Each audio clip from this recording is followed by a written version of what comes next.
Let's get ready to rumble!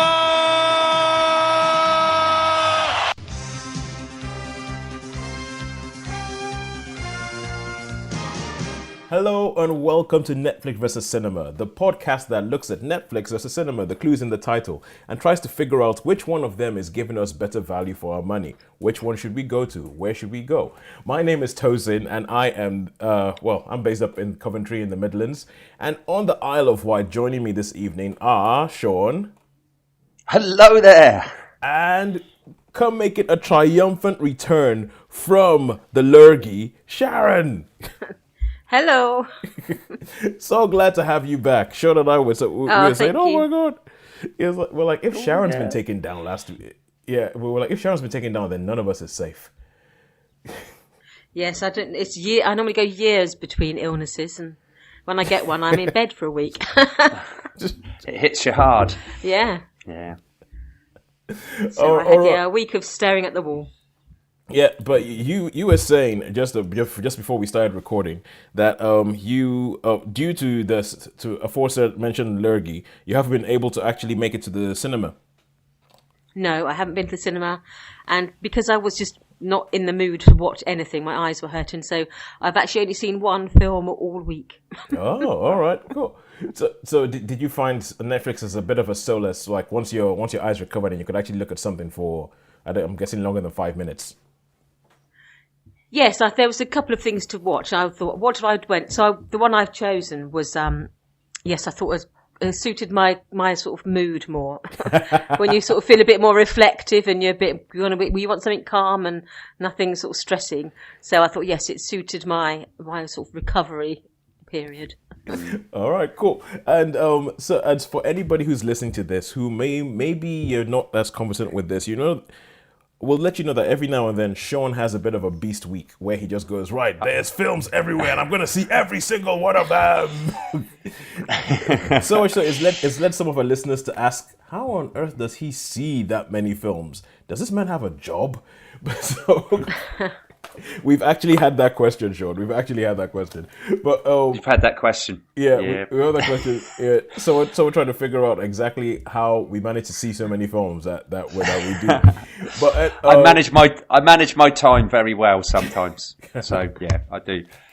And being semi-retired is quite nice as well. So being semi-retired. So okay, no, that's cool. So how have you gone with your film watching this week? Yeah, I've had I've watched quite a lot of stuff, really. I've been to the cinema. They had a special showing of A Clockwork Orange, which is, I'm going to be totally biased here. It's really strange because you have conversations about this particular film. I was working today, and I was having a conversation with a few of them, and there was it's funny how different people have different takes on things, So yeah. So this would be I think we're going to do a review of this tonight. So you're gonna because it is and this is one of the weird things as well. It's one of those things that it is something that is available for people to go see in the cinema. So in this whole Netflix versus cinema thing, this is one of the tricks that cinema has up its sleeve. It's like, oh yes, but have you ever seen 2001: A Space Odyssey in a big screen the way originally intended with Dolby surround sound? Oh, I bet you haven't.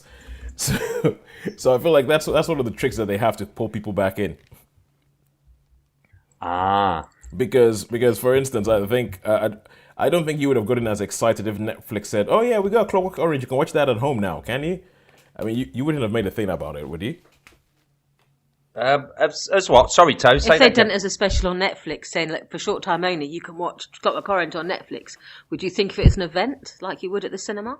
Probably not, actually. It's a good point, that is a good point. It probably would have been, I've seen it a few times, so if I had the time, then, I might have watched it, but the chances are it probably would have just slipped by, Yeah, because I went to see a Blade Runner special edition one. You think, how many times has that been on the television even? But it still felt like an event to go and see it at the cinema. So it is, yeah. we went to enjoy it. We went to see Barry Lyndon together. That's right, we did, yeah. With those yeah. We made up 2/3 of the audience for that. We were 2/3 of the audience. Yeah. How good was that? So it's like a private screening. So also, I'm guessing that it's a kind of thing that, but because they've done this, I know you went to see the anniversary cut of Aliens. You went to see. There's been or was it Aliens or Alien that you went to see? Alien. Alien. Just the first one. Yeah. Yeah. So I know and they did have one of. They did have one of the Thing a couple of years back. So, and I think, with Clockwork Orange 69, I suppose it's 50 years, is it? Yes. 50 Yeah, years. yeah. So It was a 50th anniversary, which is why they brought that 50th out anniversary. And I think those count. It's quite nice when they do, because we can actually. Well, there's a whole generation who's never seen it at the exactly. cinema, haven't they? Yeah. So, and some films, again, that was a conversation I had with the people at work, because I said about 2001, another Kubrick film, and they go, "Oh, that was so boring. That was just dull. I only got like," and I'm like, "It's a masterpiece, but it really needs to be seen." That's one of those films you've got to let it take to its time. You have, and it was shot in big ultra Panavision, and you need to see those at the pictures, because Yeah. even, to be honest, you watch it on TV. Even a big screen TV, it doesn't have that same impact. Well, it's not immersive, is it? There's so much, your life is intruding all the time. That's it. And that sort of film, you've got to be able to be immersed completely in the Totally. experience of it. Yeah, my brother. So hates that so back to your original question is, I probably it might have passed me by, because I'd have thought, I could catch it later because it'll be on again or something like that. Yeah. But for this Clockwork Orange, when I saw the performance, I thought, I've got to go to the cinema to see this movie. You know. well, Actually, it was tell you what's quite good, Tosin, about your favourite film. We had a conversation about Blues the Brothers? We did. So, but I'll tell you about that off air. who had a conversation? Me. Well, I was at the guys at work, and we was on lunch break. And when it said about, I'd seen A Clockwork Orange, and someone said, and then it went on to 2001, and it went on to, and the Blues Brothers came up as well with a couple of people. Okay, cool. Because they were like you, so it's definitely a generation thing. So maybe if they do an anniversary of that, that'll be your turn. Oh, good. If they did I'm sure an will anniversary happen. showing of the Blues Brothers, I'll be there in costume. You know what I'll do? I will go there in different costumes, and I'll change depending on what scene we're watching. I will take a Blues Brothers That'd be good outfit. to see. I'll take a James Brown outfit as the priest. I'll take a Cab Calloway outfit. I'll take a Ray Charles outfit. I'll take an Aretha Franklin outfit as the woman in the diner. I will You change. totally love that movie. I'll change. Well, I'll take like a wig. I'll take like many wigs, and I'll change depending on what scene it is that we're watching, and I'll do all the dances in the aisle. That is how. If they did that for the Blues Brothers, that's what I would do. Apparently, there's going to be an anniversary showing of the Goonies. Oh, And I have to be honest. I have never seen the Goonies all the way through. Oh, right. So I'm going to make a point of this one purely for the fact that a friend was telling me, "Well, you'd love the music because it's got the music from the Seahawk and the Adventures of Don Juan." Said so. I'm going to make a point of seeing And Cyndi Lauper. And Cyndi Lauper, yeah, cool. Oh well, I don't know. I'll probably get that reference when I see the movie. It's been a long time since I've seen it, but I have. Perhaps you could come as well. Yes, could take me back to my childhood. Yeah, I think the Goonies thing would definitely be a childhood. It would be like a childhood fix. It would be because I remember seeing that in the 80s and going, ooh, this looks cool. But was it the 80s or I might not even have been. I might not have seen the Goonies until the 90s. But it was when I was beginning to get aware of film as something else. Yes. Oh, okay, cool. So nice to know, cinema. If you're listening, that you know what to do. Just keep bringing out the hits. Keep doing, and that's why we would go back. Give us a reason to go back into the cinema. We don't need to see, some of the new stuff we might not need to see. But anyway, let's get on to this week and let's talk about the films that we're going to see. And we're going to kick off with a film that's in cinemas at the moment. And I think it's fair to say this is the big hitter. This is the big one at the cinemas at the moment. And that film is SHAZAM. SHAZAM, which, as Sharon has already mentioned, only Shaun and I would have had a chance of seeing this. And only both Shaun and I have actually seen this. So we have. Yes. Well, I have a sort of vicarious connection to it. My brother and my nephew went yesterday to see it. Okay. And they both enjoyed it. Yeah. I think your brother and your nephew have shown up on this podcast before, though, haven't they? Yes. And I don't think, as of yet, they've seen a film that they haven't enjoyed. No, that's true. They tend to go to watch and they like everything. If they don't think they're going to like it, they just don't go. Yeah, So- it sounds to me like they're just very, very picky choosers of what it is that they actually what they spend their money on. Yeah, they won't punt on a wild card. It's going to have to be something they know that they're going to like before they'll go. It's like, what is this? Does it Even have if they 5 use people my in it? meerkat code. Yeah. Does it have fly people in it? Does it have explosions? I think I will like this. Let's go. Yes. All right, so They definitely have a checklist. yeah, this is the latest film from DC. Now, I know that there are still some people out there who do not understand what the difference is between all these different superheroes. But there's two big hitters. There's DC and there's Marvel. DC are your Superman and your Batman. Marvel are your Captain America, your Infinity War, your Endgame. And largely speaking, Marvel are to blame for the recent glut of superhero movies. And Marvel are the ones who've been doing well. DC are the ones who have stumbled, shall we say, Shaun? Playing catch up.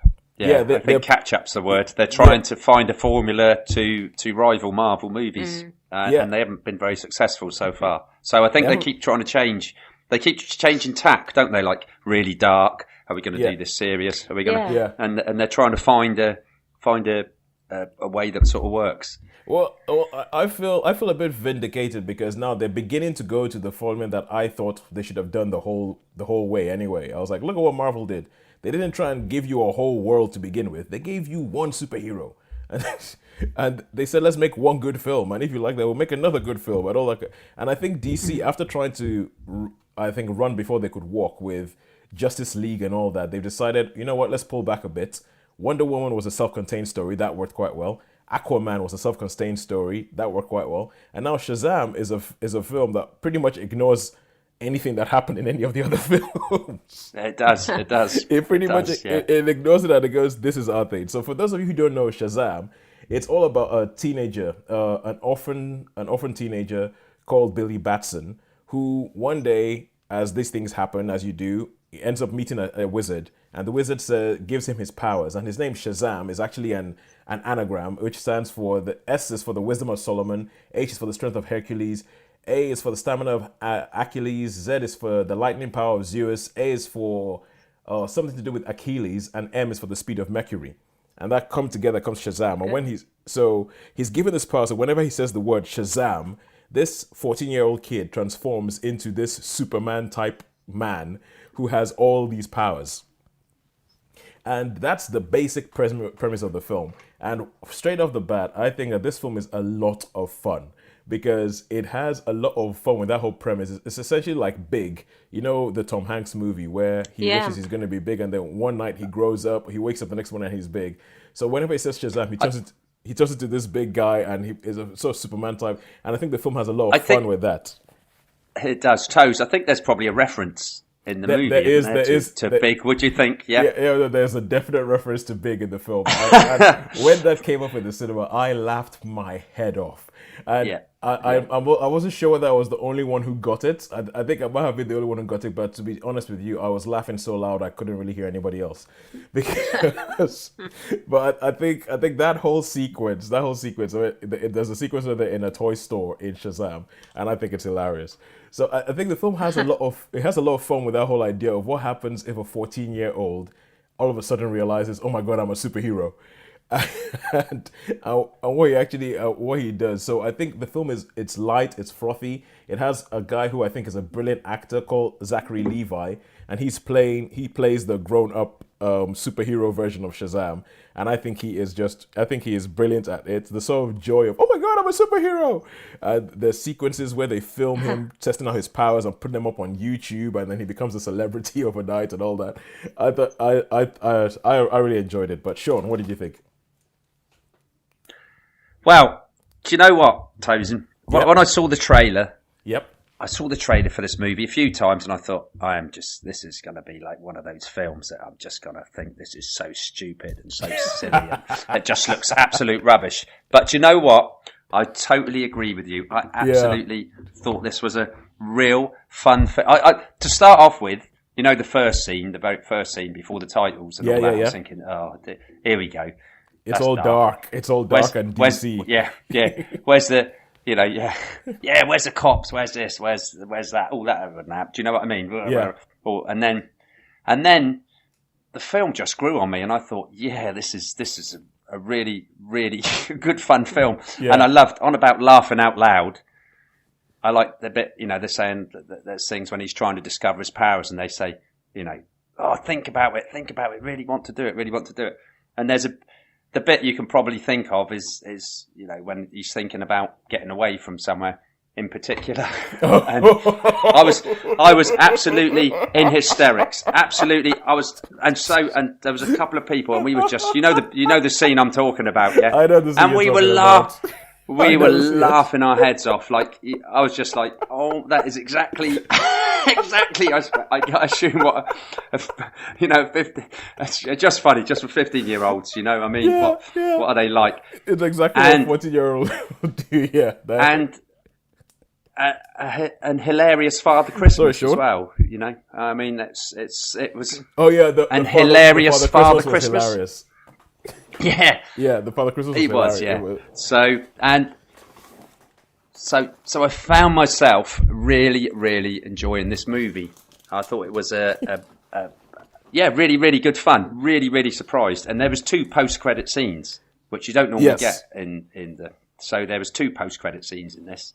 So, which was quite good. And I mean, you're on about Zachary Levi. Yes. Was really good. I just thought Mark Strong. Like I really moaned about Miss Marvel hamming it, but he was sort of really, really playing the role, but it didn't come over hammy to me at all. No, Do you know what I mean? Mark Strong. There's actually scenes in it where he's quite menacing. Yeah, definitely. But he's sort of menacing. I don't want to meet that guy in a dark alley. Yeah. So I mean, Mike Strong. He's a bit Mark Strong. I've seen him in a few films, and I think he's okay. And I mean, I didn't mind him in Robin Hood, was it? And Kingsman and things. So, but there's some things that I'm not really particularly sure. But I thought he played a really good part in that, and he looked like he was having fun, and enjoying it, even though it was quite dark. Yeah, really did. Oh. So I ended up enjoying this.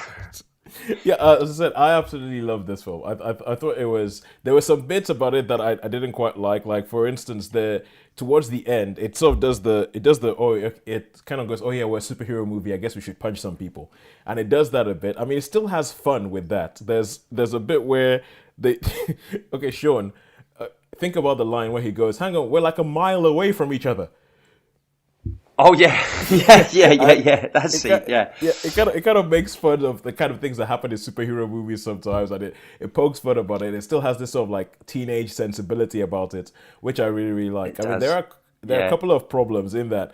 I think there's the guy Asher Angel who plays Billy Batson before he turns into Shazam. Sometimes you kind of think that doesn't really seem like the same person when he turns into Shazam.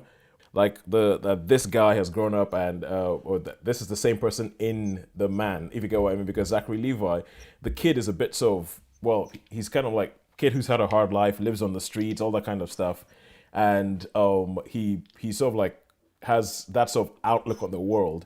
But when he turns into Shazam, he's just kind of like this. He's your typical big kid in a candy store. He's like, oh my god, look at this.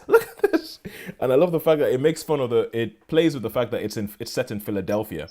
So there's bits, because it's set in Philadelphia, and everybody knows that the most famous film to be set in Philadelphia is Rocky. And there's a Rocky. Bit, there's a bit where they reference Rocky that I think the way they do it is hilarious. There's this whole thing about the 7 deadly sins, and I feel like they could have done a little bit more with that. I feel like the 7 deadly sins, when they mentioned that, I thought, ooh, we might get a little bit of 7 in here. And there's one particular scene with the 7 deadly sins, which is very, very horror movie. But I was bored with that scene, quite frankly. I was like, yeah, whatever. And I think I went a little bit Shaun in that scene. I was like, hang on a second, wouldn't the police come up and do something about this? What's good? He can't. Yeah.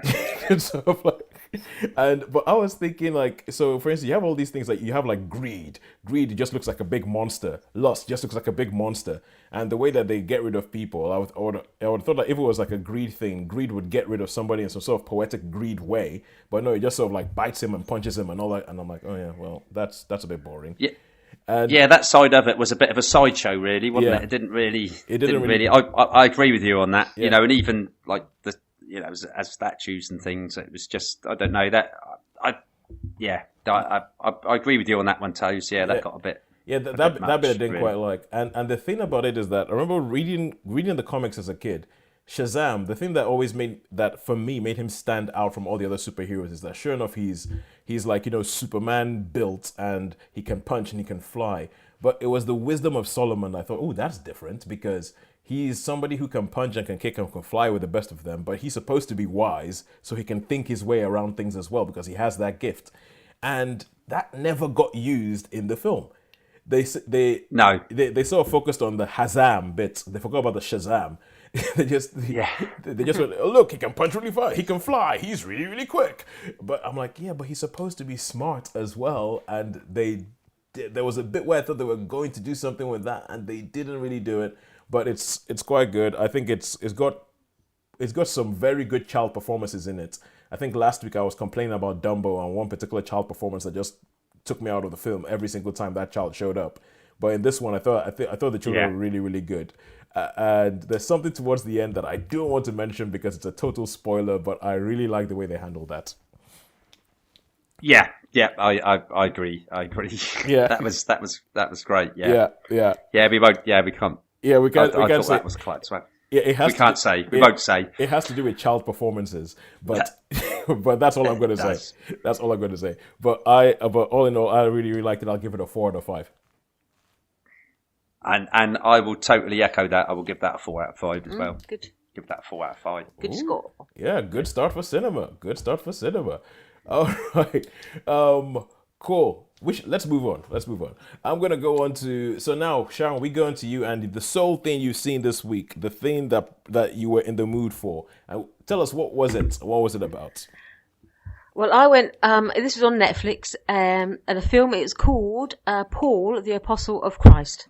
Okay. And it's a biblical epic. All right. But not without the sort of the epicness of it. So it's basically we're not talking Charlton Heston. Well, no, we're not talking sort of like cast of thousands. It's quite a sort of low-key, sort of intimate film about the Apostle Paul. All right. So it was something I thought, yes, I fancy something that's quite calm, but reflective and thoughtful. So I thought, yes, I'll stand away from the flashy, showy films, and I'll watch something a little bit quieter.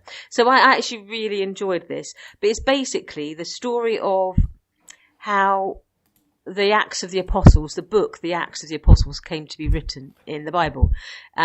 It was mainly written by Luke, who was a physician, a Greek physician, and a late sort of convert. So he never met sort of Jesus face to face. So he's a sort of a convert like Paul, who never got to see Jesus face to face. And Luke wrote the Gospels based on the accounts of lots of people that have told him. And so he wanted to write down about Paul's journeys and about Paul's experiences so that the church would know about all the things that Paul had seen and done. And so this is about the story about how Luke came to meet up with Paul to get the Acts of the Apostles written. Oh, right. See, I don't actually know that. Is that in the Bible where they meet up, or were they just sort of... No, they do meet up because they do talk about... Oh, right, okay. That sounds and often Luke dresses lots of these things as sort of start like, my dear Theophilus, I'm writing to you about these events. Yeah. But what's interesting about Acts is it changes tense halfway through. At chapter 30, all the beginning, it's like, Paul did this, Paul did that. And then from chapter 13, I think it says, we did this, we did that. Because that's at the point when Luke joined in the journeys and was there to witness it. But before that, it's all that he was told about what he had done. And about how Paul had like travelled from place to place. And how never noticed and all that. this sort of stuff. I never noticed that Did you before. not? No, never noticed that before. It's really weird when you do read it in order. If you read the Bible, you sort of sit down and read it. You're suddenly sort of going, hang on. You don't notice it initially. It happens quite suddenly. One verse, it's like, oh, Paul and Titus were doing this, and then we did this, and you think, oh, it changes tense, but it does very mid book. Oh, right, okay, that's quite interesting because it is, you've got the Matthew, Mark, Luke, and John, haven't you? And are they different to Paul? Did they ever meet or ever? Some of them did, and some of them, yes. It was the Gospels are written over quite a long period of time. Right, okay. But Luke wrote his Gospel, sort of AD 50 touch. Right. So 20 years after the events. You see, now, Sharon, when you're talking about what this film's about, have you ever had the feeling when you go, oh my word, someone just stole my idea? No. This probably tells me I should just get off my butt and start making stuff, because I remember when the Passion of the Christ came out, and I heard like Mel Gibson is making a film about Jesus. I was like, okay, yeah, so far so standard. It's going to be in the original languages. I was like, wait, what? It's going to show it's going to show how horrific it was. What? I was like, oh my God, Mel Gibson stole my idea. I've had this idea for ages about we need to do this. Yeah. And this whole idea of how this thing actually came together and making these showing you that these were people, and showing you that this is not just like it's that, as opposed to just being like a fantasy that somebody came up with. These are actual people who sat down and were writing letters to each other. And yes. Oh my word, someone just stole my idea. And they sort of layered a bit of it, because this is... Yeah. It was quite interesting, because this is the period when Paul is at the end of his life. I mean, this is like the last year of his life, where before that he'd been under arrest for a long time, but he was under house arrest for much of it. But this is when he was actually in a prison. He was in the Mamertine prison, which I've actually been to, actually. And I would say, in my own personal experience of Rome, I would say the Mamertine prison was the closest place I came to what I would describe as a holy place. Oh, yeah. I've been to all of the forums. I've been to the Vatican. I've been to all the basilicas and the churches. But the one place I thought I felt that it was a holy place was the Mamertine prison, where Paul was imprisoned. Oh. And so they captured some of the feeling of that he was in this ghastly, ghastly place. Because he was partly imprisoned in a cistern, which basically filled, every time the tide came up, it was filled with water. And they only put people in there who they really wanted to make miserable. But Paul was in there, and he actually used the water to baptize people. So this is someone who, in the depth of sort of despair, or he should have been in the depths of despair, he was like going, you give me water, I'm going to use that water. He's like, hang on a second, I've got a job here. Yeah, and he continued to baptize people who sort of came to faith in the Mamertine prison. So you didn't see that aspect of it, but you certainly see him imprisoned. But then on the outside of the prison, you see Luke interacting with some of the Christians who are in hiding, because this is during the time of Nero's persecutions. Yeah. And so you do see, Priscilla and Aquila, who, if you know the Bible, they feature in the Bible, who've gathered a lot of group of believers around them. And these are the days, like, whenever there was anything went wrong, they would just round up the Christians and send them to the games. Or they would use them as human torches. They'd douse them in oil and set them alight, and they'd put their bodies up on poles in the streets to light the streets. So you do get to see this is the early days of the church, where it was a dangerous business being a follower of Christ in those early days. I mean, we tend to be thinking it's like, oh, lovely, they would go to church and sing together. And it was like, no, they were persecuted, they were hunted, they were discriminated against on every level. And there were thousands of them were thrown to lions, men, women and children. So you do see, in parallel to this great work, the writing of the Acts, you also see at the times in which it was in that Christians regard been as little more than lion fodder. But no, I found an interesting film to look at, and they tried to keep it more historical. They had, without sort of making it too much like the biblical epics of the 50s. It's like everyone's very glamorous. Everyone is like the Robe or Quo Vadis. This is a biblical story, but they've stripped it down to make it much more real. These are real people who experience these things. So it was very good. They're quite good, some of these. What was that film we went to see? We saw Risen, didn't we, together? Risen, yeah, that was it, because I quite enjoyed that movie. That surprised me. I really enjoyed that movie. So this might be quite good, because it seems more of a period, because like you say, in the Charlton Heston put his vest on era. Do you know what I mean? They were like, all... It was all amazing, didn't they? They all look good. They were all buffed up and all that. They're all buff. Whereas in these sort of films, and it was a good cast. I mean, it was Jim Caviezel. He's back in his biblical days. He plays Luke. James Faulkner plays older Paul. Oliver Martinez plays one of the Roman legions, who's in charge of the prison at the Mamertine. Yeah, so I think it was a very good cast, and I think they all played their part well. Yes, I would summarise. I said I really enjoyed it. It's not a flashy film, but I certainly enjoyed it. I thought it was a thoughtful film, a well-made film, and yeah, it worked for me. All right, cool. So, how many stars would you give it out of 5? I would give it a 4. Ooh. 4. That's pretty good 4 out of because 5. I think sometimes you can get this thing that happens with especially biblical films where they get a little bit too preachy, and Yes, or they get horribly sentimental. yes, yeah, I'm not mawkish. keen on film. Mawkish, I would Yeah, say. very. Yes, and it doesn't sort of respond because there's a huge. I think in this country we don't tend to see it because it's not how we sort of. The church sort of responds in the same way as the American church. But in America, I mean, sort of Christian films and biblical films are huge. Yeah. I mean, they are. Well, it's a huge industry. out there. When I went to the couple of times on a Sunday, when I went up to Enfield, Yeah. they've got a massive Cineworld there. Well, the whole bottom floor was like the church. The place Yes. was like a church, and the whole bottom floor was showing films, and it had different films on of different things for like youngsters, older ones, and that's so obviously it's a huge industry. Yeah. No! Actually, they were I, like I think that might actually have just been a church that hired the cinema. Yeah, because a lot of churches do that now. Yeah, but They what I use mean is the anybody's films. space. See, But they were have a saying load of that- Christian that films they to were saying choose there from. was Yeah. because there was like oh yeah, you need and it was packed, and that was Enfield in London, and it was absolutely packed. Yeah. Yeah. Packed But I to think the rafters. days of Christian films being a little bit wet, almost. I mean, they get good casts. I mean, I've seen films like with Ewan McGregor have been in films. You know, we've seen biblical, like with Joseph Fiennes was in the Risen that we talked about. Yeah. That's right. Yeah.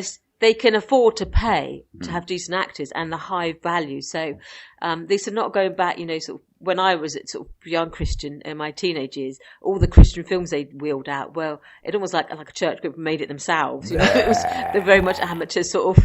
Amtram. But now it was very much like that. But now they definitely have the money. And they invest in decent values for them. I thought it was good. I think I'll tell you what used to happen with me with those films in those days because okay, I'm a Christian as well, and I had this whole thing where I felt like, okay, I become a Christian, I'll be like, yes, I'm really, really passionate about this, but I was also really passionate about film, and I was like, and then they'll show you a Christian film, and there'll be this thing of, wait, am I supposed to like this because I'm a Christian? Because I think it's a bunch of rubbish. I mean, I honestly think it's a bunch of rubbish.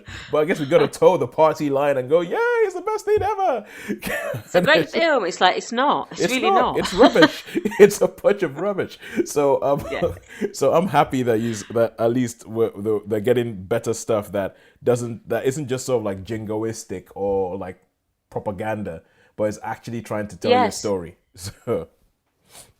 Yeah, I think and for me this worked. This worked as a film. Okay. Oh, cool, good stuff. All right, now we go back to cinema, and we are going to talk about the film Missing Link. This is the film that I have seen, and neither of you have seen. I actually saw it this afternoon. This is it's a claymation. So you know how in Britain we have Aardmen who do Wallace and Gromit, and Yes. and they do. What was the last one they did? Early Man. In America, there is a studio called Leica who are kind of like they seem to be like, well, Aardman is the Pixar of claymation, and Leica is just the American guys. They're the guys who made Kubo and the Two Strings. If you remember that. Oh, right. Okay. Yeah, I like that. Yeah, I do. Yeah, they're the guys who made Kubo and the Two Strings. And they've made this film called Missing Link, which is all about, it's set in, I'm not sure what era England it is, but the kind of era that whenever you have people who go off around the world and go exploring and go there with their muskets and all that. And then they bring them back to like the gentlemen's clubs in London and talk about, yes, we went over there, we saw the pygmies of Easter Island and this is what we saw and all that kind of stuff. And it kicks off with an explorer who is played by Hugh Jackman or voiced by Hugh Jackman, and it kicks off in Loch Ness, and he's trying to find the Loch Ness monster because he's trying to get credibility amongst his peers as a great explorer. And so it kicks off with this whole action sequence set in Loch Ness, and it sets out with this character. He's quite pompous, he's quite up himself, all that kind of stuff. He doesn't really care about anybody else. But he gets a letter by somebody saying, oh, by the way, if you want to find a Sasquatch, you need to go here and do this and do that and do that.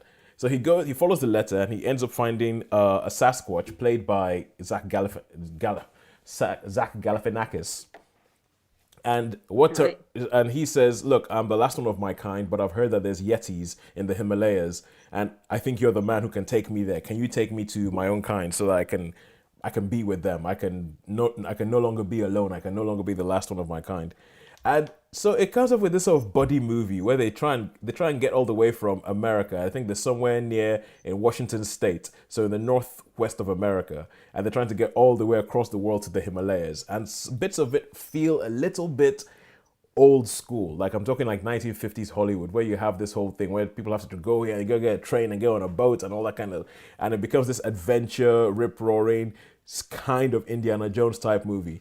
And I really, really liked it. I thought it worked really, really well. I thought that the humor in it flowed. You know, sometimes, especially recently, you can feel people pushing and trying to make something funny, and you're like, yeah, it just isn't funny. Stop.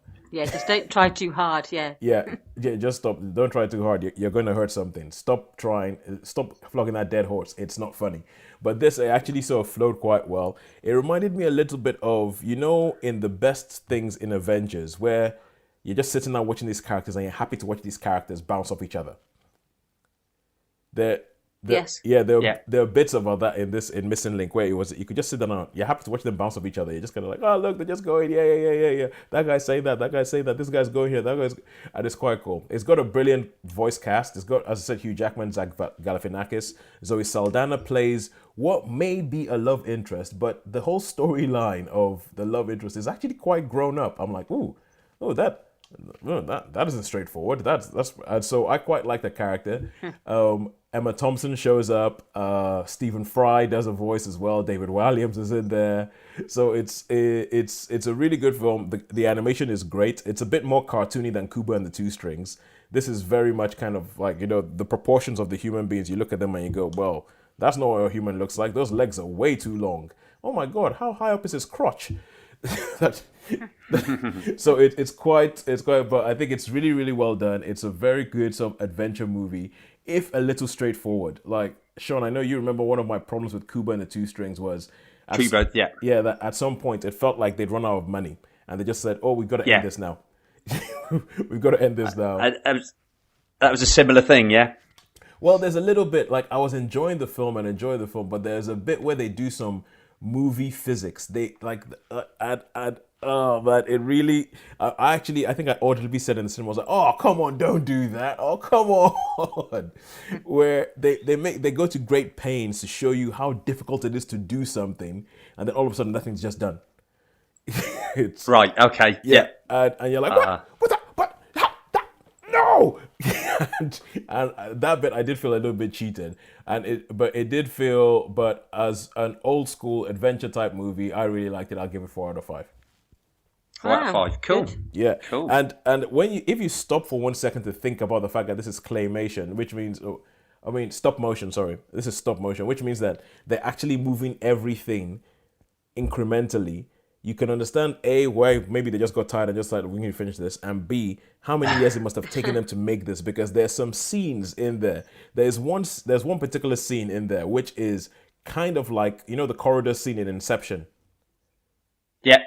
There's a scene in there that's like the corridor scene in Inception, and you think about the fact that this was done by people moving these small, tiny puppets incrementally, like little by. You're thinking, how long did it take them to make this thing? Because it's awesome. It's actually one of the best action sequences I've seen in a while. So it's quite cool. It's quite good. Oh, and cool. It's also got Timothy Olyphant in it. For you, Sharon. Yes. It's got Timothy Olyphant. From Deadwood. Yeah, from Deadwood and Justified and all that kind of stuff. I know it's an animation, but I thought I'd throw something in there for you to just maybe entice you into the cinema.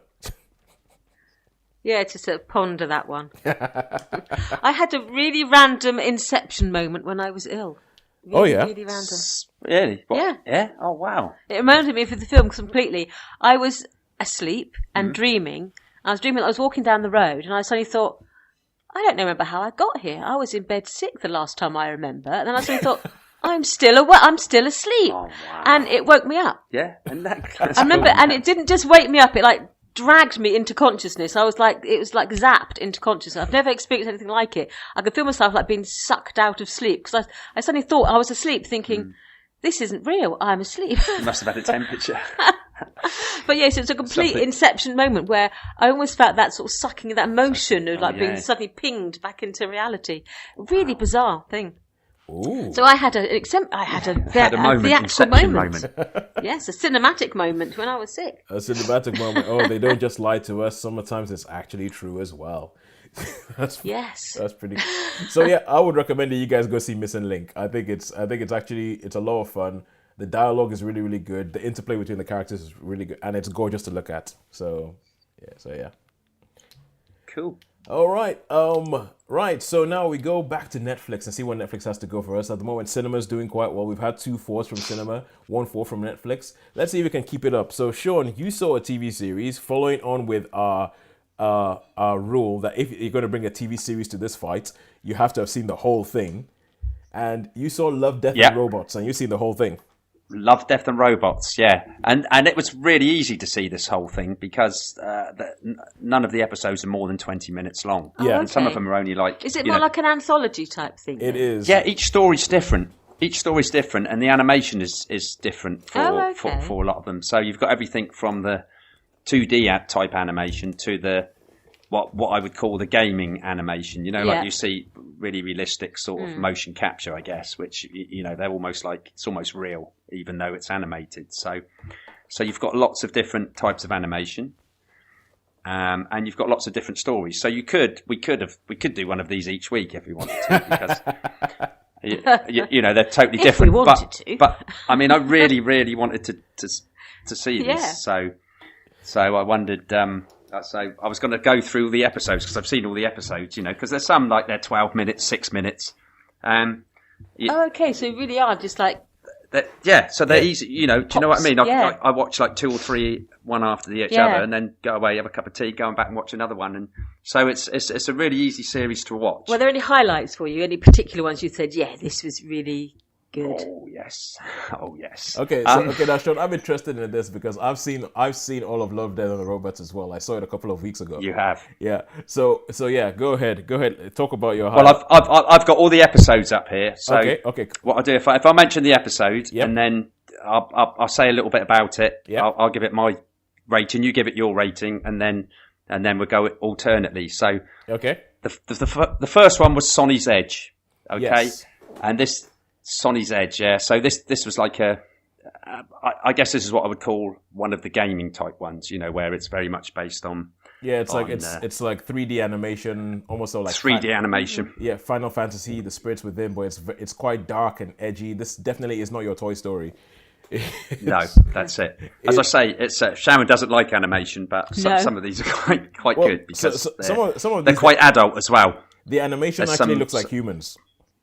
It does, yeah. Okay. Yeah, that's what I was saying. It's that game capture. This is one of those, and yeah, I mean, I really like this episode. We're not going to spend lots of time on it, because there's so many to go through. It's pretty much like a gladiatorial thing. Yeah. It is, yeah. Gladiatorial battles, yeah. So I'm going to give this one. I quite enjoyed this one. Averagey type one. I'm going to give this one a 3-star for me. Yeah, same here, man. Same here. Yeah, you like that? Okay, I liked it, but yeah, I thought that towards the end when they revealed what was going on, I was like, no, okay, yeah, I thought it was going somewhere else. Yeah, I agree. Okay, so do you want to start on 3 robots?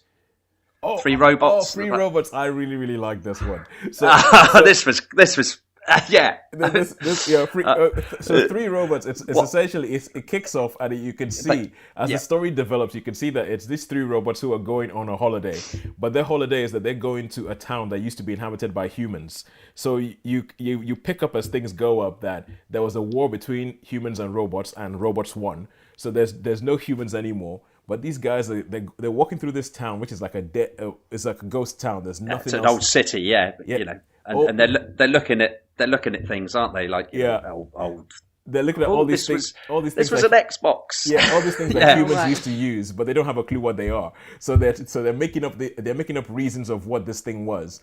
And I think one of the bits was where one of the robots, they go into a shop and they see a robot vacuum cleaner. And one of the robots tells the other one, "Oh, that's one of your ancestors." It's like, "No, that isn't. I am not a vacuum cleaner." But, and that's good. Yeah, that one I really like that episode 3 robots. Yeah, that was one of my favorite. I think I'll probably give that a 4. I definitely give that a 4. Yeah. You know, and you know when they meet that crazy cat thing, that's pretty cool when they as well. when they meet the So cat. yeah, that's a 4-star. So you've got to keep a total of this, and then we'll do an average. No Oh, yeah. way. I'm doing You've lost me already. I'm doing a total. You're don't doing worry. it. I'm doing Okay. a All total. right. Then the next Oh, one. hold on. Can you go back? Yeah. Oh, I see. It's written by John Scalzi. He wrote Red Shirts. Well, Very yeah. good writer. Oh, Yeah, right, okay. yeah, because each one of these ones, like a lot of the stories are based on well-known sci-fi stories already.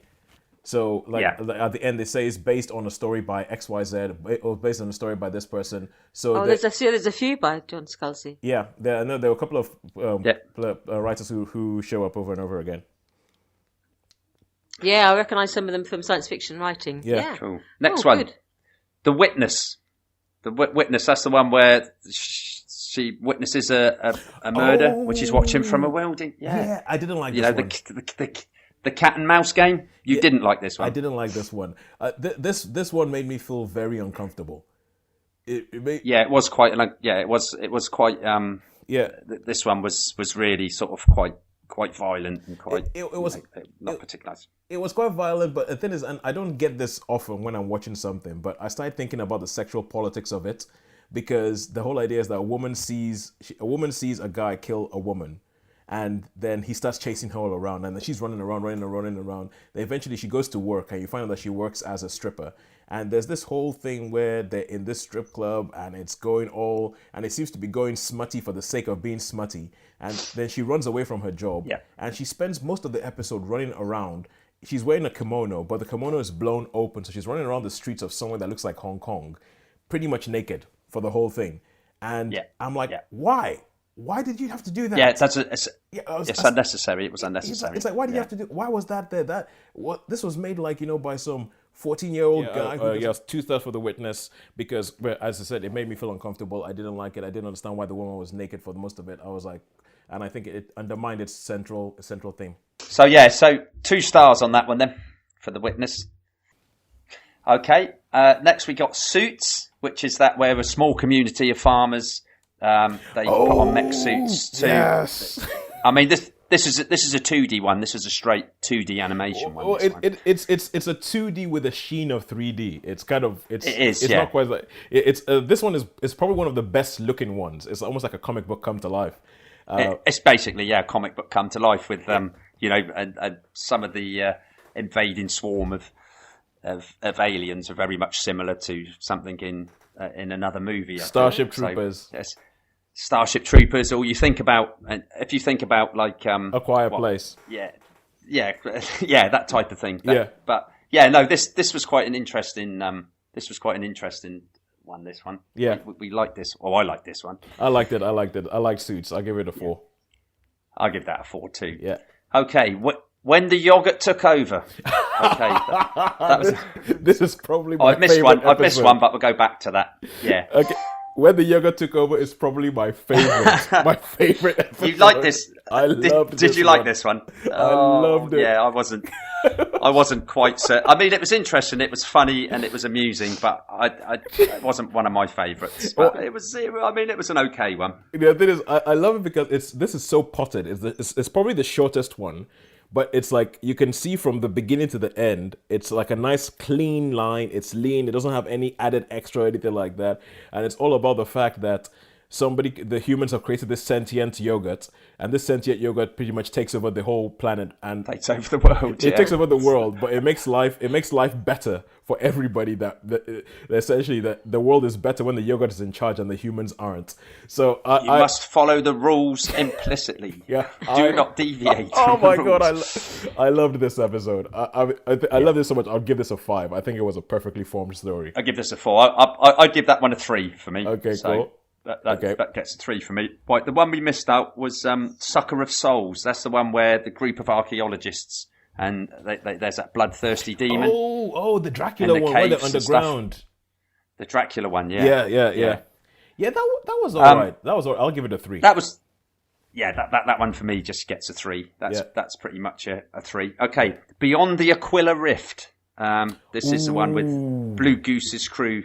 Yes. They're about these guys that are on a mission to reach, it all goes wrong. Going to space. Spacey one. Spacey one, yeah. It's a spacey one, but it's a spacey kind of like, almost, if you think Kubrick, if you think like a 2001, or you think like there was a George Clooney movie, Solaris.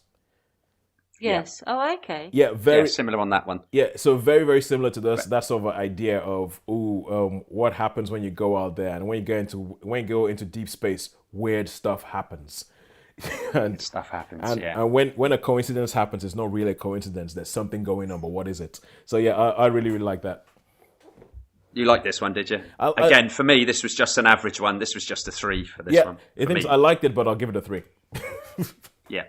All right. Okay. Well, and then we come on to Good Hunting. Earlier 20th century China, a boy makes friends with a shape-shifting Hui Jing, and the father kills the Hui Jing's mother. Ooh. And then, a bit steampunk later on. Yeah, this one, it's a bit sort of Japanese, sort of feudal Japan, steampunk. It's very, Yeah, kind of like that. Thing. Even though I think it is Hong Kong, it's set in Hong Kong, but it has that sort of feel about it.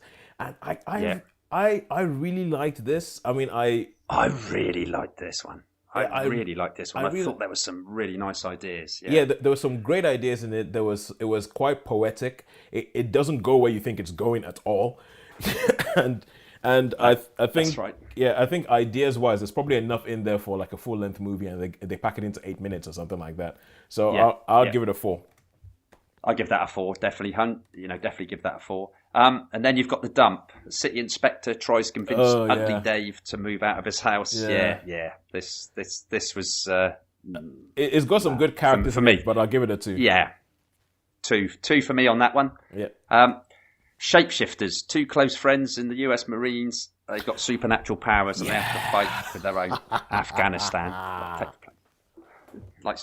Sorry, Sharon, are you okay? Yes. Yeah.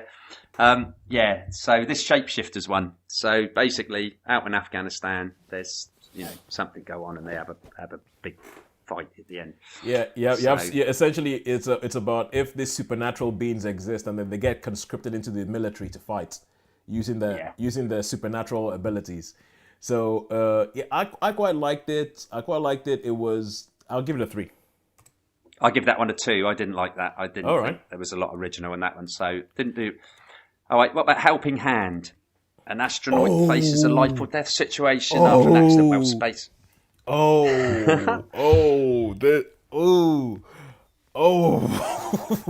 This one is probably the one that made me sort of like cringe and hide behind the sofa the most. It's almost kind of like Gravity, but in 8 minutes, and it is so well done, and I really, it's a 4. It's a 4. I really like it. Yeah, that's a 3. That's a 3 for me, that one. Okay. And then we get Fish Night. 2 salesmen get stuck in the desert and discover that the desert is not what they seem at night. It's weird, but it's beautiful. It's weird and beautiful, yes. It's weird. That's another one of the 2D ones, isn't it? Yeah, really, yeah. That's it's 2D weird, one. it's beautiful, So, it's fluorescent. It's like somebody, I don't know, threw up a rainbow. But yeah. So that gets a 3 for me. Yeah, I think I'll go with you. I think it's a 3. Yeah, I'm teaching between a 3 and a 4. Okay, well, yeah. So that'd be good. It was, 3, 4, nearly 4. Yeah, I think. Yeah. Same. Okay. That's exactly how I feel. Lucky 13 about the spaceship number 13. That's a 3. Yeah, that's a 3 for me. That's basically Starship Troopers. Yeah. It? It's really, very sort of military metalhead. It's the one where all the actors look like their real life selves. Yeah. Like if you saw a still from this episode, you would think it's an actress called Samira Wiley. You would think it was just her acting. But the story it tells is kind of like whatever. It's like a campfire story. Yeah. It is, yeah. So that's just a normal average 3 stars, I think. Yeah. Okay, now this one we come on to. Zima Blue. A reclusive artist gives a final. This, for me, was absolutely. I really, really like it. It's a 5. Classy. It's a 5. That's a big 5. It was totally classy. Yeah. And the animation is very, very angular as well. Yeah, it's very stylized. It's very stylized. Very stylized. That's probably, I think, Zima Blue. I actually watched it twice. Yeah, Zima Blue.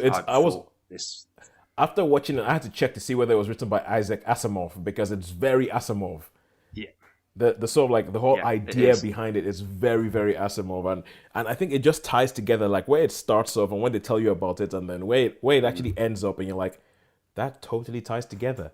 That totally makes sense. That's actually profound. It's brilliant. I think it's absolutely great. Really, really. That's my pick of the bunch. Is Zima Blue. Good film. Okay, so Blind Spot. That's just the Cyborg crew when they attack the convoy. The big shoot 'em up. Animation. Yeah. There was nothing new there. Yeah, nothing new there. Ice Age. So this is a couple that they. What did you vote? Oh, sorry. What did I vote for that? Blind 2. I'll give that two. 2 as well. Yeah. Ice Age. It's these guys. They move into a house and they open the fridge. What's that noise? Yeah. And it's like, it's just like, because it's live action to start with. It's like this live action couple. it has and then they open the Topher fridge. Grace and Mary Elizabeth Winstead. Yeah. Okay. And then they open the fridge and like all sorts of, whoa, look at that. What's happening there? Whoa. They essentially I enjoyed this one. They essentially have evolution take place in the freezer. Yeah. So it's pretty cool, that one. I'm going to give that one a 4 because I like that one too. Yeah. I would say a 3 for that one, but yeah, I liked it. 3 for that one. Yeah. Alternate histories. This is the one with Adolf Hitler. Things that happened to Adolf Hitler and what might have happened if things have gone differently. Yeah, the whole thing is like it tells you about it. It's like it's selling an app, and it says on this app you can see what would happen if Adolf Hitler had been killed as a baby. And lots of different. Okay. Yeah. And the Interesting I premise. mean, it's quite quick. It's quite easy to watch. It says Yes. this would happen, bang, bang, bang, bang, bang. Yeah. At this series of events, if these things had happened. Yeah. I personally, this one didn't do it for me. This one, I didn't really. So I mean, I'm only going to give this one a 2 because I didn't really enjoy this. Yeah, I was a 3 on that one. I was like, I can see what they're doing, 3. but I'm not particularly I'm not particularly with it. No. And the final one, Secret War, where the platoon of Red Army soldiers. This was what I call a gaming one. To me, this was like. Yeah. I mean, I don't normally play computer games, but I've been around. I've got a friend that plays them, and normally they have this big lead-up scenario before they actually play the game. Of like, oh, come on, lads, let's do this, that, and the other. And it's very much that, really. Oh, okay. To me, this was but in Russia, one for the gamers. Yeah, but in Russia, and they're like a partisan group, which they're obviously chasing these things. So this was pretty standard fare for me. So. Probably a 3-star. I'd give this. Yeah, I think to be honest with you, I think probably a 3. I got bored. I definitely. I did as well. Tosin, I did as well. That's exactly right. You thought, oh come on, where's this going? Yeah. And it really reminded me of one of those. Yeah. Those start off of the games before you actually play. Well, it sounds like it was a proper anthology. There's just a bit of everything in there. But Zima Blue stood out for you. That really, really was. It's the sort of thing I would prefer to read rather than to see. Yeah. When I hear the stories, I'm thinking, I think I'd quite like to read that. Yeah. Even if it's a short story, I quite like short stories if they're punchy and well written. But which you have to be if it's a short story. Yeah. So they sound like to me like it'd be an interesting anthology to have them write them. Yeah. So we can read them. But if we're gonna, I would agree with Shaun. I mean, if you're gonna watch 2, I would say watch Zima Blue and watch The Day the Yoga Took Over. Those are 2 that. The outstanding ones. Yeah, they're quite good and they're quite short and they're nice and easy to watch. But it would be great. I mean, yes, I might venture to watch 1 or 2. Yeah, don't watch The Witness or any of those. Watch The Witness. Watch Zima Blue and tell me what you think because it is a really, really. And I think the animation in it is quite interesting as well. In Zima Blue, in Zima Blue, I think, it's totally different to all the others, isn't it? Yeah. It's like a different type of animation. So, yeah. So, all together, we have given Love, Death and Robots 3.1 or 3.2. 3.1. Yeah, 3.1. Okay. Okay, cool. And now I think we're quickly running out of time. People, we need. I mean, I've got to get to a dance class. You've got to go over to a film quiz. Sharon, you've got to go home and have a shower. So yes. So quickly, Shaun, what can you tell us about Clockwork Orange? Clockwork Orange. Yeah, it was the 50th anniversary, 1968. I went to see Clockwork Orange at the cinema. This was a cinema piece which I had to do because I really, really loved this movie. We had a conversation at work where mates of me, that was awful film. I didn't understand it. I had no idea what was going on. He'd obviously just seen it on the TV, Yeah. And he goes, that's typical of you, Shaun. You like the arty ones. He goes, and then we got on to 2001. But anyway, Clockwork Orange, this sort of dystopian future. They decide that they're going to come up with this new cure because there's lots of trouble on the streets, lots of violence, and they've got this Alex. It's a story about Alex gets into serious trouble, commits a murder, goes to prison, decides he wants to try this new treatment to make him better, and then so. Yeah, that's it really. All I can say is I really, really, really... It's probably old people have probably heard about this film. I personally love it. It probably wouldn't be everybody's cup of tea, but obviously it's going to be a solid... Well, I mean, I even don't think it's dated, so I'm going to... And I'm very biased on this one, aren't I? So, I mean... Yeah, obviously. And I think you're sort of like... You like Kubrick.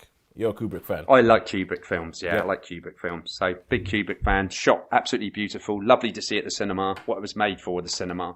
You know, very visually. He was very much a cinematic director, wasn't he? Cinematic, and the music's really great as well. Yeah. Really great soundtrack. So, I'm sorry, I'm going to have to give this one a 5, but it's just because I really, really liked it. Yeah, I'd pretty much already written 5 down before you said anything. Yeah, that's biasness. So, well, but the thing is, I've watched bits of Clockwork Orange, and the thing about Kubrick is, I find him. I know, obviously, genius and all that kind of stuff, and you'll be hard pressed to sort of like argue against that because people will hunt you down, find out where you live. But no, the problem I had with Kubrick was I just find he's a very, very cold director, very cold and detached almost from what you're watching. So it's sometimes really hard to find something emotional, some sort of emotional anchor to hang on to in his films. And I think Clockwork Orange is almost, especially with the number of scenes where it's just sort of like white, stark white, where everybody's dressed in white and black, and they go into that house where he kills that woman with that thing, and it's all white. And it's so I find Kubrick a very cold director, and I think if you're going to watch a Kubrick film, you have to accept that it's going to be cold. Yeah. There's not going to be much for you to get your teeth into, and then you might enjoy it. I think what it is when you look at the screen of a Kubrick film, you have to take in the whole film. It's not just focus on the action, whatever. You have to see the whole screen, everything, every corner of the screen. You just have that peripheral vision where you see everything, and it's stunning. It's absolutely stunning how. I mean, obviously that it's very stylized. It's almost like landscape paintings. I think some of the shots. You know what I mean? And it's really came to mind. There's one fight scene in it, and I thought, do you know what? There's that film, The Warriors, and I'm sure the Warriors, the fighting in the Warriors must have been influenced by this Kubrick film. And he was an influential director. Definitely, there's no two ways about it. Yeah. I think Kubrick is very much a filmmaker. Like filmmakers will sit down and be like, "Oh my God, do you realize what he did there? Oh my God, the deep focus. Oh my God, the tracking shots. Oh my God, do you realize what he's doing with the chiaroscuro and the mise en scène?" And most other people just be like, "Yeah, but that's it. That's the cinema. That's the cinema. Yeah. That's the difference between cinema and Netflix." And I think people have probably seen it on TV and thought, "Oh, that's all right. It's nothing major." Yeah. Whereas you can immerse yourself. There's something inescapable about being confronted with it. Kubrick. I think a lot of people, to quote my brother, will be like, "Why does it take 20 minutes for a ship to dock?" Yeah, exactly. No, and that's what this conversation was at work. They were like, "Oh, it's so dull." It's like, But hey, that's what I mean. So, all right, cool. Most of those would probably have given it a 2. Anyway, yeah. And I guess it must also be good because the Clockwork Orange was banned for years in this country. Probably like almost 3 decades. Yeah, but it was pulled. It was pulled by Kubrick himself. Yeah. Because what was happening in this country in particular, a lot of people were dressing up and mimicking what was going on. So he actually pulled the film. Yeah. And it wasn't until he died that it was actually back in cinemas. That was allowed to be released in this film in any form. All right, I really cool. Okay, cool. So 5 for that. So sorry, Shaun. 5. So Right. I'm just like I want to get us out here before it's 7:30. Okay. Yeah, sure. All right. And the final film from Netflix is a film called Unicorn Store. This is starring Brie Larson and Samuel L. Jackson, who were recently in Captain Marvel, but now they are now on the small screen in Unicorn Store. This is also directed by Brie Larson, and this film is weird. This film, it is weird and quirky, and essentially, if you don't like indie films, and I think most people know what I mean by indie films, it's like, yeah, you will not like this. If you do like this, you might get into this. And it's all about a girl who, it starts off and you see her painting a wall, and she's painting this wall all in rainbow colors and all that. Then the camera pans out and you see that she's standing in a gallery, and everybody else in the gallery has painted stuff in like black and white, and she's the only one who's done this whole wall in color. And you see that she's obviously being assessed on this, and these three people are standing there with clipboards, and they just look at the clipboards and go, fail her. Then she has to go back home and live with her parents because she's failed as an artist, has to go get a job in this place. But then she keeps getting almost very, very Harry Potter-esque, keeps getting these cards that come through with her name on it, Kit. And they invite her to come to the store because they have and it says things like, we have what you want, we have what you need. So she goes to this store and finds Samuel L. Jackson, who's playing this character that's just called the salesman, and tells her that, and he says, this is a store where you get unicorns. And ever since she's been a kid, she's wanted a unicorn. And he says, like, you can get a unicorn. Your unicorn will be here in a couple of days, but you have to fulfill a couple of different things. So it's all about her getting ready for this unicorn to come home. And she tells her parents, and her parents are obviously, it's kind of like the whole thing where the parents are like, they run something called Emotion Quest, where they help troubled teenagers get in touch with their feelings and all. But at the same time, they're like worried about her because they don't know whether she has any direction in life and all that. And she tells them, no, it's all right. I've got my direction. I'm going to get a unicorn. I'm building a house for this unicorn that's going to come live in my backyard. And obviously they think that she's crazy. So, it's all of, so is this sort of like weird thing, and you're not sure as the film is going on whether this is like a fantasy or whether it's something about mental illness. as you just don't know where you're going, and then where the film sort of ends up. It also has Shaun. You remember this guy? His name is Mamadou Athi. You would remember him from Patty Cakes. He played Bastard the Antichrist. Oh yeah. Okay, yeah. I know him. Yeah. He's in this, but shorn of all of the makeup and all that kind of stuff. And he plays this utility store worker who helps us start building this thing. For the unicorn to come in. And the film is quirky. There's some scenes in it that really make you laugh, but are very weird. They are. I mean, I'm really into my weird movies. So, do you think I would like this? Would this appeal to me? To be honest with you, Shaun, don't know. I don't know. I think you're gonna have to watch it. And tell me. My knee-jerk reaction is that I don't think you'd like it, but the weird things about it, I think you would. So, and talking about... it's on my watch list, so I intend to watch that at some point. Well, if you're going to watch it, then perhaps I should watch it too. Yeah. I'll try and catch that with them. Because we like that. That's really good. Sometimes when we watch movies... Yeah, just some recommendation of someone else, you can think, okay. Yeah, I think I'll be really interested to see if you guys watched it, what you thought about it, because I was kind of like watching it going, am I getting bored? Do I know where this is going? Do I not know? Do I still care? I'm not sure. and when you talk about, I know Brie Larson, I know she's won a Best Actress Oscar, and everybody loves her, but there's something about her that I find her when we talk about Kubrick being a very cold director, I find Brie Larson to be a cold actress sometimes. Like, she has this sort of like aloofness about her, like she's above what she's in, or like I find it hard to connect with her emotionally, like she's going through anything. So I would give it a 3. I'll give it a 3. A 3-star. Okay, cool. Well, it's something I'm going to check out. I think. Yeah, we'll check that. But I would love for you guys to watch it and see what happens. So cool. Okay, so all that's left now is for us to say who's won this week. And this after a couple of weeks when Netflix has been running away with it, I think Pip in the Post, cinema has come out swinging this week, absolutely swinging, helped by wheeling out. It's almost kind of like when you're playing a game of top trumps and someone is trying to do all these things, and someone goes, how about Kubrick? Aha! Yeah, that's true. See that's your true. Yes. It's nice for cinema to win once in a while, though, isn't it? Yeah. I haven't said who's won yet. Oh, right. Okay. So the winner this week is cinema. Yeah, you already figured that out. Cinema. All right. Okay. It was just the way you were saying about it. I just figured. Come out swimming. I figured come out when you said come out swimming. But I mean, if you was to put Zima Blue as a standalone film, I think it would be different, because I have to say, really, really. No, Out of all the episodes, that was the one that grabbed me. Zima Blue is deep. It's beautiful. It is profound. It's class. It is just class. Zima Blue is absolute class. Yeah, I absolutely love that. So, right now, all that's left is for me to go away and try and edit this thing together. Now, if you've listened to this podcast and if you have not noticed anything going wrong, then that means I've done a brilliant job. Hooray! Because this has probably been the most interrupted podcast that we've had. And that includes the one we did live in a cinema where people trying to stop us recording.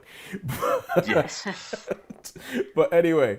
That's for sure. Okay. Yeah, so we'll see you guys next week. And I think in a couple of weeks I'll be back on the island, so we can do another one of those. But when we're back on the island, we will be a couple of hours away from living in a world in which Avengers Endgame has been released. Oh. Is that the midnight showing? Yeah, I think the week I'm going to be on the island where we're going to record hopefully another live one is going to be the day before Avengers Endgame is released. Wow. Yes. Yeah, I've already got my tickets booked. I've got my tickets booked, but I'm going to see the day afterwards, so I'm not going to see it at the midnight showing because I'm now an adult and have responsibilities. Rubbish. So I'm going to see the day afterwards, but I'm blocking all social media. I do not want to hear anything. I don't want to hear anything about this film until I've seen it. All right. All there's left to say then is thank you and good night from me. Good night for me. And good night from me. We will see you next week. Thank you for listening.